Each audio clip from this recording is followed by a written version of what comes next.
Breaking tonight, we're focusing on two major stories. A dramatic reversal from President Trump, now urging House Republicans to vote to fully release the Epstein files, and a U.S. policy change with an agreement to sell some of the country's most advanced warplanes to Saudi Arabia. Senior foreign policy correspondent and anchor Jillian Turner starts us off tonight live from the North Lawn. Good evening, Jillian. Good evening to you, Brett. President Trump doing a 180 on the Epstein files, telling GOP lawmakers to go ahead and vote for this legislation tomorrow that would essentially force the Justice Department to release everything they've got on the deceased criminal. He also today is announcing, it's a big deal, deal to sell American-made F-35 fighter jets to the Saudis, this ahead of tomorrow's royal visit.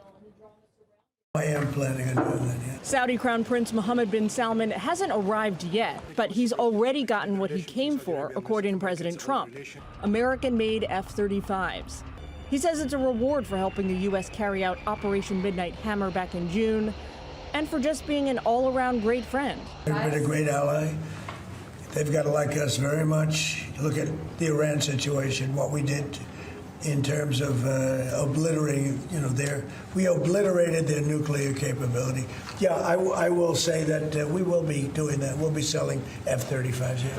The decision comes despite objections of another key ally in the region, Israel, amid mounting fears the IDF could lose their military edge. The Saudi Crown Prince's White House visit coincides with tomorrow's House vote to release more Epstein files. Tonight, new questions about Democrats' intentions. The Washington Post reports House Delegate Stacey Plaskett, a Democrat from the Virgin Islands, was caught texting with Epstein during a 2019 congressional hearing in which President Trump's then attorney Michael Cohen was testifying. Epstein appeared to feed Plaskett information in real time about the president's finances and his aid, which she then used in her questioning of Cohen. I'll take it under advisement now, and it's not a problem in terms of attorney-client privilege. Yes, I will turn it over. You, as my friend Mr. Meadows pointed out, misled this committee even today in a written submission that contradicted your testimony. You have suggested you are going to review that. Are you going to review it in our next break to correct the record, yes or no? Force brief closure of the Laredo port. This is this week. Mr. Weisenberg and other individuals, Ms. Rona. Who are those individuals? As Ms. Rona, what is Ms. Rona's position? Rona Graff is Mr. Trump's executive assistant. So those messages were released publicly when the House Oversight Committee released this tranche of 20,000 pages of Epstein communications spanning decades. And now tonight, House Democratic leader Hakeem Jeffries is accusing the president of chickening out and surrendering on these files, Brett. And Jillian, the president making some headlines today on the World Cup next year. What did he say? So our own Ed Lawrence asked the president today if he had concerns about Seattle hosting 6 of the World Cup games because of the city's crime problem. The president said he does not think that is going to be an issue, but that if it is, he will make sure the games are moved somewhere safe. I will tell you, Brett, though, no matter where they are held, if you are planning to go, you should start saving for parking now, because FIFA is going to be charging between $75 and $175 per game per day to go. Brett? Jillian with the parking details. Thank you. You're welcome. Well, President Trump is calling for the release of the Epstein files after previously opposing that move. And tomorrow there's a major House vote on the subject. The president explains this: "We have nothing to hide, and it's time to move on from this Democrat hoax perpetrated by radical left lunatics in order to deflect from the great success of the Republican Party." And he had more to say in the Oval Office. We have nothing to do with Epstein. The Democrats do. All of his friends were Democrats. All I want for people to recognize the great job that I've done on pricing, on affordability, because we brought prices way down, but they're going way lower. Just a Russia hoax as it pertains to the Republicans. We'll give them everything. Sure I would. Let the Senate look at it. Let anybody look at it. But don't talk about it too much, because honestly, I don't want to take it away from us. It's really a Democrat problem. This comes as Democratic Congresswoman Stacey Plaskett of the U.S. Virgin Islands was caught exchanging text messages with Jeffrey Epstein about how to hurt Trump during a 2019 hearing with Michael Cohen. The Washington Post, who first broke that story, matching up the timestamps of her text and video from the hearing. Even today, in a written submission that contradicted your testimony. You have suggested you are going to review that. Are you going to review it in our next break to correct the record, yes or no? Yes. Question, you helped out the president's campaign or were involved in the campaign as a representative, as a spokesman, even in your words today. It was your idea for the campaign. Mr. Weisenberg and other individuals, Ms. Rona. Who are those individuals? Are they with the Trump organization? They and are. Are there other people that we should be meeting with? And we reached out to Plaskett's office. We have not gotten a response. Jesse, let's go to you first. Will this House vote and getting all of this out finally put an end to the story? Never, Dana. Okay. Never, because you can't release everything. A lot of it's, they're going to say national security, and they'll be able to hold that back. They'll be able to argue that it's classified, national security implications, you can't see it. It looks like Massey just has a vendetta against Trump. You know, these margins are so small. So he just goes over to the Democrat side. You get every Democrat plus Massey, and they release this thing. And so Trump's like, fine, flush it out. You want it, you got it. I'm going to give you whatever we got. It's not going to be everything, but it'll be some. Axios says whatever's out so far is already no smoking gun. There's already an email where in the email, Epstein says, quote, Trump never got a massage. Epstein's lawyer says Trump was clean. Maxwell said he was clean. Not a single victim has come forward and said Donald Trump did anything. So I think we could put that to rest. If Epstein had anything, he would have blackmailed Trump in the first term. If anybody had anything, there were 3 elections that went through. They would have used it then. They were making up a P-tape to blackmail him with. If they had a massage tape, that definitely would have already come out. It looks more and more like this guy was intelligence. He was an FBI informant right after the financial crisis. He's back-channeling with the Russians. He's back-channeling with the Saudis. He's got the former prime minister of Israel staying at his place. Michael Wolff's column that had been spiked just dropped. They have Gates over at the House. They have the head of the Nobel Peace Prize Committee over at Epstein's house. The Australian Prime Minister. It turns out Epstein's on the Trilateral Commission. The Trilateral Commission? I mean, Jesus, how deep does this go? Harold, do you think that Democrats like Plaskett, when all of this comes out, are just going to pick and choose whatever they want from this report to try to make their case? I don't think they'll be able to do that. I think when you say they are going to, who is they? I'm just trying to figure out. Do you mean the Justice Department or? Yeah, in 30 days, if this passes, Justice Department's going to have to release everything. That means whatever the FBI, the Department of Justice I just want to make found out, they're going to have to release victim statements, whatever is not sealed or grand jury testimony, they're going to have to release. So then I don't look at this politically at all. I think wherever the chips may fall, let the chips fall. President Trump campaigned on this in 2024 and a lot of his supporters in 2020 as well. And they make the case that Democrats didn't release this when Joe Biden was in office, and they're right. But now, with all of the energy around this, again, this is not something I wake up thinking about or go to bed thinking about, but the only way you're going to put it to rest, I tried to say last week, was full transparency. And it seems like we're getting closer to that. And if the Congress and the Senate vote for this, hopefully the Justice Department will comply. We can get the information out. And I don't agree with what President Trump is doing on affordability, but I do agree with him. I want to get back to talking about how we can get prices lower and make the country better. Well, it is interesting, Kayleigh, that after 40 days and 40 nights of the shutdown, this is the first order of business in Washington.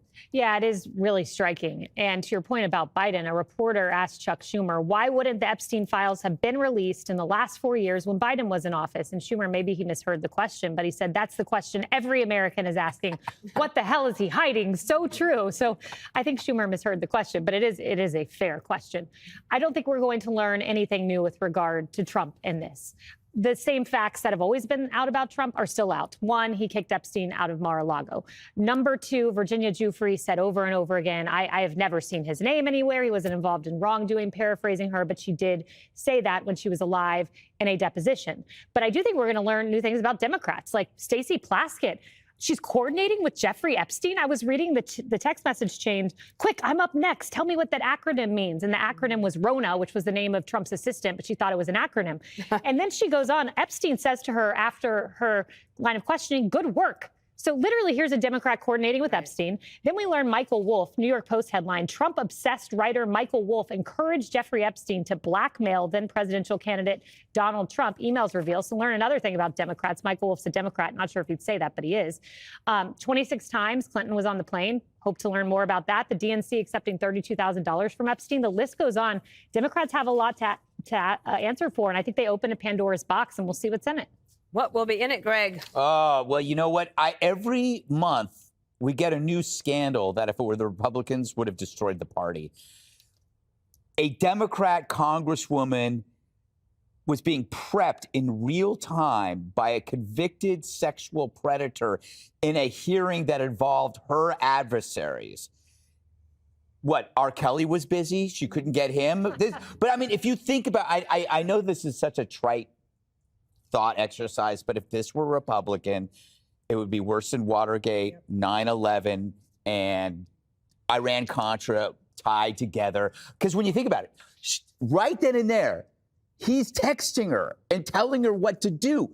That's a pretty big story. And what's funny about the Dems, Harold accepted, as always, they deemed Trump so evil that they would be willing to collaborate with anyone, including evil people, to bring him down. Their TDS has actually turned them into the very thing they accuse him of. Their strategy is to destroy him, and that is exploiting anybody, including ones who are evil. The challenge here, and I agree with Harold that, Trump campaigned on this and he wanted this stuff out. Something's changed, and it's just our awareness of how the media and the Democrats work. It's not what's in the files, it's how they will be distorted. The media is saying, oh, what are you scared of this stuff? That's like a maniac on the subway saying, what are you scared of this knife for? It's like we saw what you brought up the examples of the latest emails and how they mentioned Trump in a way that vindicated him, but they turned it so that it made it look like he was guilty. It's like they redacted the name of the victim because they knew that would have vindicated him. That's some seriously dirty pool. That's like the worst you could do. It's like removing evidence from a crime scene. So think about this. Let's say you're not Trump and you're in one of those emails.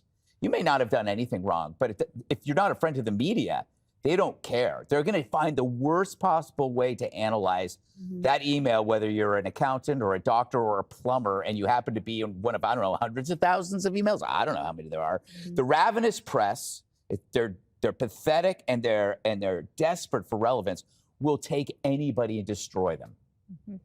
Okay, we'll see what happens at the House vote tomorrow. We will, won't we, Dana? Transition, Greg. Yes. Click here to subscribe to the Fox News YouTube page to catch our hottest interviews and most compelling analysis. You won't get it anywhere else. Mr. President, to clarify something that you posted on Truth Social last night. You urged House Republicans to vote in favor of this Epstein release bill they're going to vote on tomorrow. I just want to be super clear on your position. Do you want to see that pass the Senate? Would you sign that bill if it gets to your desk? I do want to. Here's what I want. We have nothing to do with Epstein. The Democrats do. All of his friends were Democrats. You look at this Reid Hoffman. You look at Larry Summers, Bill Clinton. They went to his island all the time, and many others. They're all Democrats. All I want for people to recognize a great job that I've done on pricing, on affordability, because we brought prices way down, but they go way lower. On energy, on ending 8 wars, and another one coming pretty soon, I believe. We've done a great job. And I hate to see that deflect from the great job we've done. So I'm all for it. We've already given 50,000 pages. You do know that. Unfortunately, like with the Kennedy situation, with the Martin Luther King situation, not to put Jeffrey Epstein in the same category, but no matter what we give, it's never enough. With Kennedy, we gave everything, and it wasn't enough. With Martin Luther King, we gave everything, and it's never enough.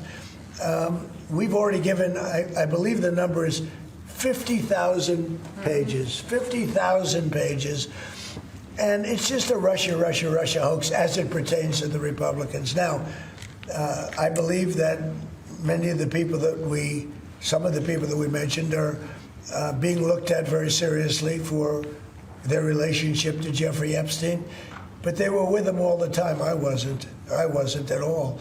and we'll see what happens. What I just don't want Epstein to do is detract from the great success of the Republican Party, including the fact that the Democrats are totally blamed for the shutdown. You know, they cost our country hundreds of billions of dollars with that, at a lot of inconvenience. So I'm for any. I don't. They can do whatever they want. We'll give them everything. Sure, I would. Let the Senate look at it. Let anybody look at it. But don't talk about it too much, because honestly, I don't want to take it away from us. It's really a Democrat problem. The Democrats were Epstein's friends, all of them. And it's a hoax. The whole thing is a hoax. And I don't want to take it away from really the greatness of what the Republican Party has accomplished over the last period of time. So in the meantime, you've got this. President Trump, after going on offense over the weekend, now switching course, doing a 180, now calling on House Republicans to vote for the release of the Epstein files. More on that in a moment, but first, David Spunt with the latest on the new details in the investigation. David, hello and good morning. Hi, Bill. Good morning to you. There is an active probe taking place out of the U.S. Attorney's Office in Manhattan, where federal prosecutors there are looking at the Epstein files and ties, but not to President Trump, instead to former President Bill Clinton, former Treasury Secretary Larry Summers, and others. Now, the Justice Department, under Attorney General Pam Bondi, is now back in the business of looking into the Epstein file story. I say back in the business because just in July, this DOJ couldn't get away from the story fast enough, putting out a memo on July 6th reading, quote, "To that end, while we have labored to provide the public with maximum information regarding Epstein and ensured examination of any evidence in the government's possession, it is the determination of the Justice Department and of the FBI that no further disclosure would be appropriate or warranted." Well, that's until President Trump asked Attorney General Pam Bondi to investigate Summers and Clinton's alleged ties to Epstein. That's when many of the president's supporters, though, back in July, became enraged, fully believing there was more to the story, laying blame directly on FBI Director Patel and Attorney General Bondi.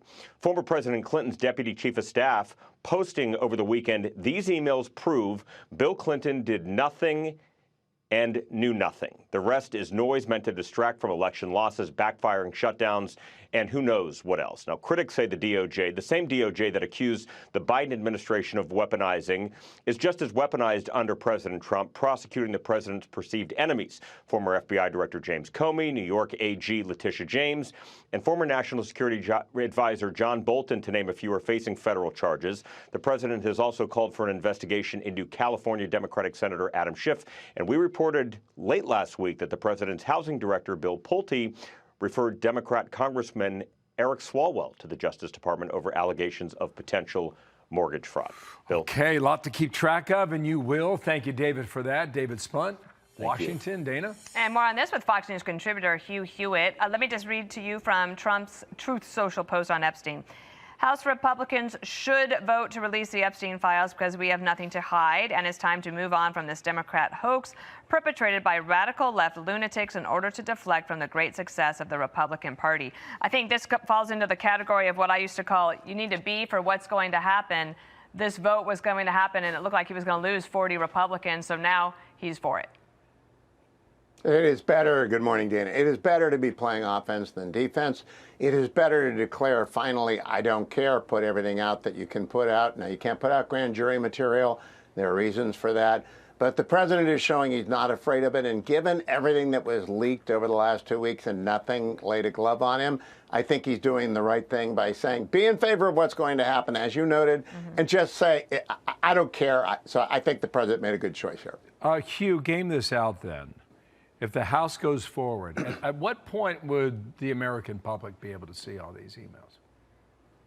I think the moment that the House spreads them around the House, they'll begin to leak. And when they begin to leak, we'll begin to see more emails with a lot of people who will suffer unfair association with Jeffrey Epstein because they didn't know that he was a pedophile and a creep and a criminal, and they had an email exchange with him. That's very unfortunate. It makes a lot of people look guilty. But I think it'll be almost instantaneous upon the release of the file that people who are not supposed to leak things will leak whatever they think might hurt or help their friends or foes, respectively. Yeah, I wonder if there'd be redactions. Remember what the president said a while ago?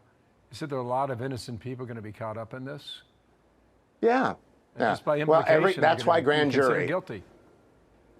Yeah, grand jury stuff is never let go. In fact, full field background investigations that the FBI does before they are sent up to the Senate for confirmation, you never turn those loose because people say crazy stuff all the time. They have vendettas. They make stuff up. And we're going to get a lot of that, and a lot of people are going to get dirty as a response. But as a result, the president said, I've had it. I've got nothing to do with this guy. Let the chips fall. Okay, on another topic, Hugh, since the 2025 election just a couple of weeks ago, a lot of things are now in motion for 2026 and 2028 even. And James Carville is basically saying that the Democrats, should they win in 2026, they should pack the court. Watch here. I mean, this is the lowest the Supreme Court has been rated. And if you believe, as I do, that we need faith in not just the executive or the congressional branch of government, but the Supreme Court. And it is not written anywhere in the Constitution you have to have 9. The Supreme Court does not serve the law. It serves the interests of the Republican Party and corporate America, and everybody knows that. And I think it would be a good idea to return some balance to it. I really do. You know, folks like that used to be against such radical ideas, but now, Hugh, is it becoming mainstream for Democrats to think this is a good idea? I'm very shocked by that. James Carville is a very smart guy. He knows that packing the court would be the end of the rule of law in America. It's been at 9 since 1868. There's a good argument, in fact, that the 14th Amendment would not allow a bill to expand it. They were passed concurrently, but in the same period of time. The most it's ever been is 10. The moment you start packing the court to get a result that you want is the moment that we no longer have rule of law in the United States. Right. And that's very troubling to hear a guy as smart as James Carville say something as wildly irresponsible for the best interest of the country as that. But he went further than that with Kayleigh's interview. He talked about D.C. and Puerto Rico. I mean, this has been debated back and forth as a foolish game, but Carville's taking it seriously. Last comment on that, Hugh.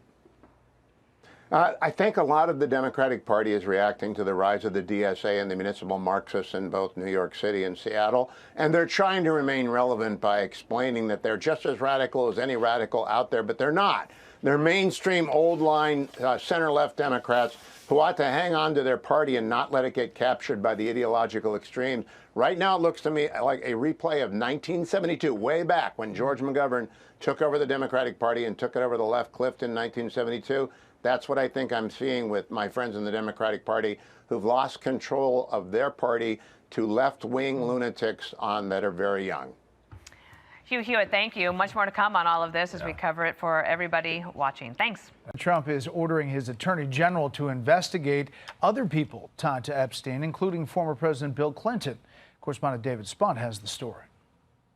As Epstein files fever continues to engulf Washington, the U.S. Attorney's Office in downtown Manhattan is investigating the disgraced pedophile's ties to prominent Democrats. This at the direction of both President Trump and Attorney General Pam Bondi. U.S. Attorney Jay Clayton is probing Epstein's ties to former Treasury Secretary Larry Summers and former President Bill Clinton. An aide for the former president posted, "Bill Clinton did nothing and knew nothing. The rest is noise meant to distract from election losses, backfiring shutdowns, and who knows what else." President Trump's directive for the DOJ to open another Epstein-related probe is a 180-degree pivot from the DOJ posture over the summer, when officials said of the Epstein case no further disclosure would be appropriate or warranted. Critics say the president's push involving the DOJ is part of a larger pattern, and it illustrates revenge involving the president's perceived political enemies. As a candidate, I don't care about the revenge thing. I know they usually use the word revenge. Will there be revenge? My revenge will be success. But after taking office, on reports the DOJ was investigating former FBI Director James Comey and former CIA Director John Brennan. I think they're crooked as hell, and maybe they have to pay a price for that. I believe they are truly bad people and dishonest people. So whatever happens, happens. Mr. Comey is facing charges of lying to Congress. A federal judge late this morning criticized the DOJ and interim U.S. Attorney Lindsay Halligan, arguing that she made procedural missteps to grand jurors that could harm Comey's rights as a defendant. His case is set to go to trial in January. Brett. Okay, David, we'll follow it. Thank you. Thanks. Good afternoon and live from Texas, this is the Will Cain Show. We start today with the curious case of Jeffrey Epstein. The big question everyone else is asking, will Congress vote to release the Epstein files? Ahead of that vote tomorrow, though, today, we are pouring through everything there is on the Epstein story right now. We went through emails and congressional hearings, piecing all this together for you to make it all make sense. And just in the last hour, President Trump once again addressing the Epstein files, saying, go ahead, Democrats, release the files. We have nothing to do with Epstein. The Democrats do. All of his friends were Democrats. You look at this Reid Hoffman, you look at Larry Summers, Bill Clinton, they went to his island all the time, and many others. They're all Democrats. All I want is I want for people to recognize a great job that I've done on pricing, on affordability, because we brought prices way down, but they're going way lower, on energy, on ending 8 wars and another one coming pretty soon, I believe. We've done a great job. And I hate to see that deflect from the great job we've done. So I'm all for it. For the past 10 months, the Democrats have demanded the release of the Epstein files. If you went to social media and you clicked on a story about, say, an alien invasion, a warship hovering over New York City, the first comment might read, release the Epstein files. It's a curiosity developed simply and neatly just over the last 12 months. And if you take this story in pieces on other networks, what you might hear is that Trump is referenced 1,000 times by Jeffrey Epstein. But you won't hear the rest of the story when it comes to Jeffrey Epstein. We expect, by the way, the House to take up President Trump on that vote tomorrow. And Democrats, as mentioned, are ready. They are drumming up the drama. The question that's out there, why wouldn't they have been released the last 4 years when President Biden was in office? Well, that's the question every American is asking. Not every American, but so many Americans are asking. What the hell is he hiding?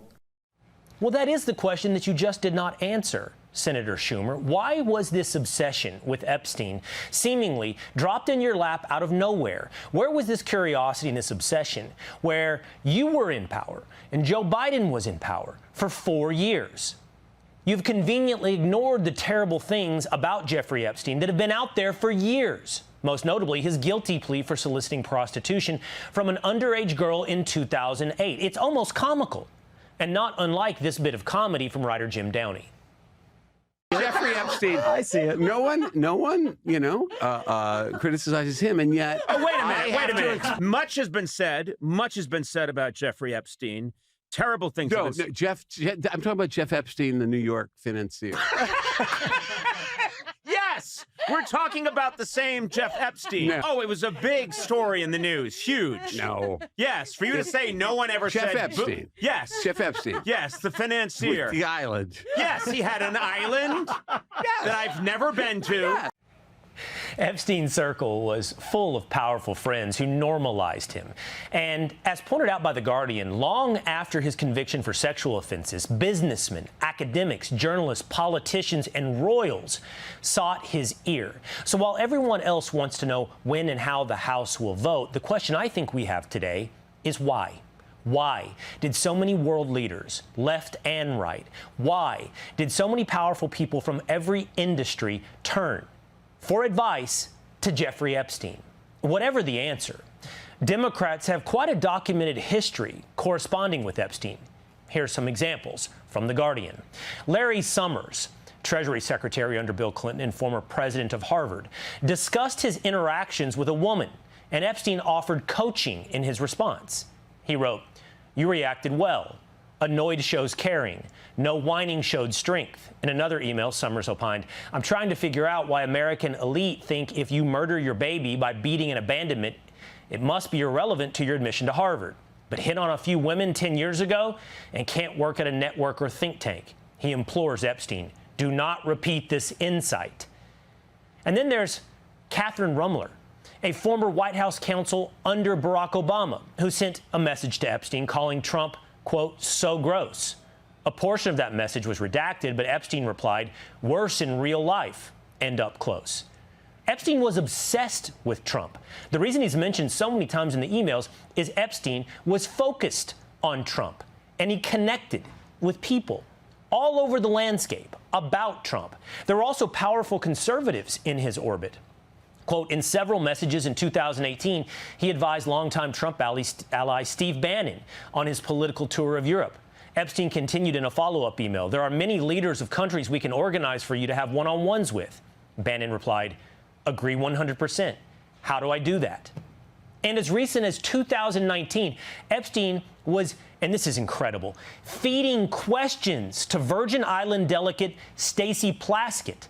In fact, let's dive into their correspondence over at The Wall. This was compiled very well by the Washington Post.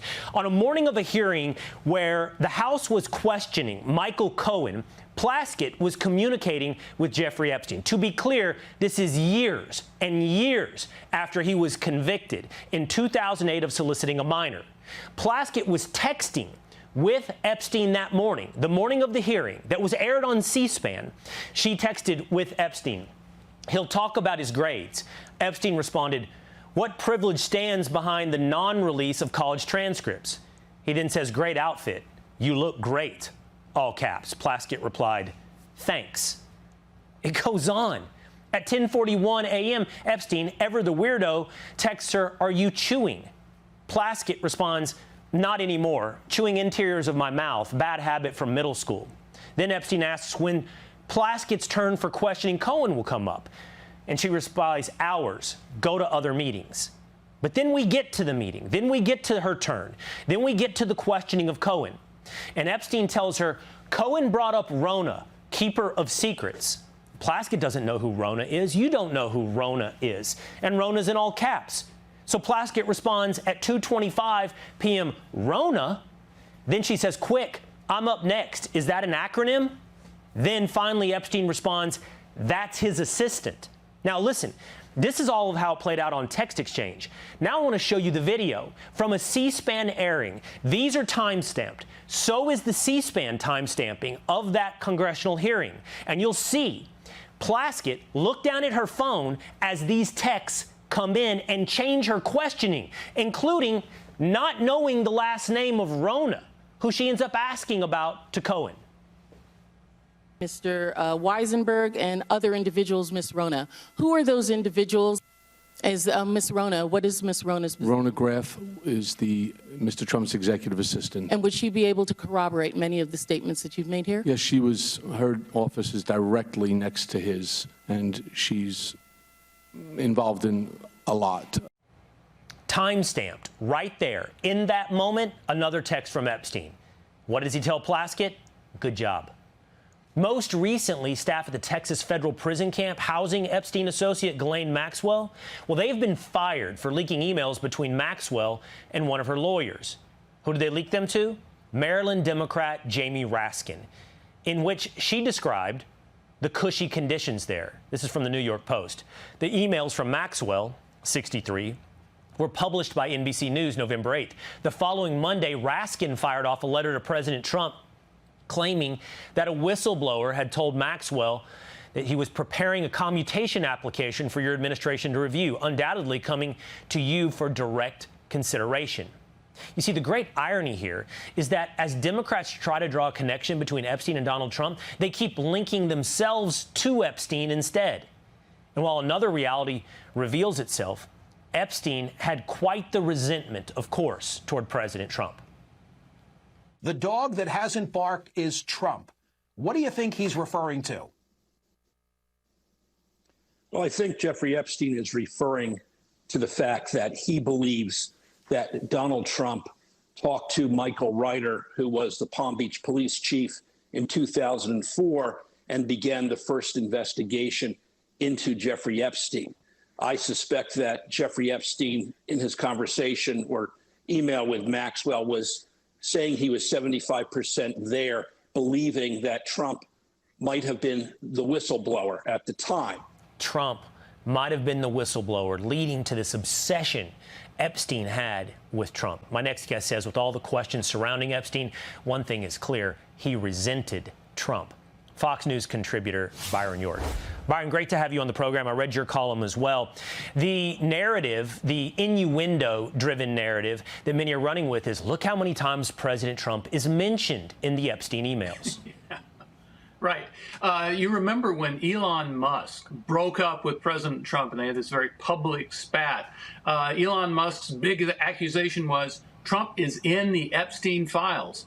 Well, if you take these 20,000 plus documents that were just released by House Republicans, Epstein emails that came from the Epstein estate, take those as the Epstein files, and Trump is all over those files, not because of anything Trump says. He's never heard from in any of the files, but because Jeffrey Epstein could not stop talking about him. And I think one theory that you come to as you read is that there's no doubt that a lot of people who knew Epstein thought that Jeffrey Epstein thought he was very, very smart. He always thought that he was the smartest guy in the room. And somebody with such high self-regard can sometimes get a little bit upset when one of his friends achieves more than he does, rises higher than he does, makes more money than he does. And of course, Donald Trump achieved the ultimate and became president of the United States. And looking back at Epstein, he was just obsessed with whatever Trump was doing as Trump was rising to power. Okay, so the big question for me, Byron, is why? If Jeffrey Epstein thought he was the smartest guy in the room, fine. Those guys are a dime a dozen. But why did everybody else think Jeffrey Epstein was the smartest guy in the room? Why did people from every walk of life, academic, politics, finance, turn to Jeffrey Epstein as their consigliere? Such a great question. We have some new bit of evidence here, which is a profile that Michael Wolff, the journalist who kind of became Epstein's advisor, Michael Wolff wrote in 2014. It was never published, but the reason we have it is Wolff sent a copy of it via email to Epstein, and thus it was released in the Epstein emails that came out the other day. And Wolff notes that Epstein pleaded guilty, as you mentioned, to child sex trafficking in 2008. And after that, all of his friends, the ones that you mentioned, just came back to him and everybody resumed their friendship, and people were coming into his house in New York, his house in Palm Beach, his house in New Mexico, and of course the island, as if nothing had ever happened. And there were very, very few people who abandoned him because of this. And so Wolff asked the question, well, why are they doing that? And some of them said that they enjoyed the intellectual company, but Wolff said, the presence of a lot of very good-looking young women. And Wolff said they were all women in their 20s. That's what he said. Maybe that had something to do with it, but there's no doubt that they kept consorting with Epstein, even though they knew that he was a guilty sex offender. Incredible. Truly incredible. And by the way, in these emails as well are references to Bill Clinton. Others, same as Trump, others referencing Clinton, but much more indicting things about Clinton. I mean, when you combine the fact that weirdly Epstein had a painting of Clinton with high heels and a dress on, there's more to that relationship that also deserves exploration. But anyway, maybe there's going to be a more honest exploration of Jeffrey Epstein. Hopefully this is a start. Byron, thank you so much. Thank you, Will. All right. Hey, Sean Hannity here. Hey, click here to subscribe to Fox News YouTube page and catch our hottest interviews and most compelling analysis. You will not get it anywhere else.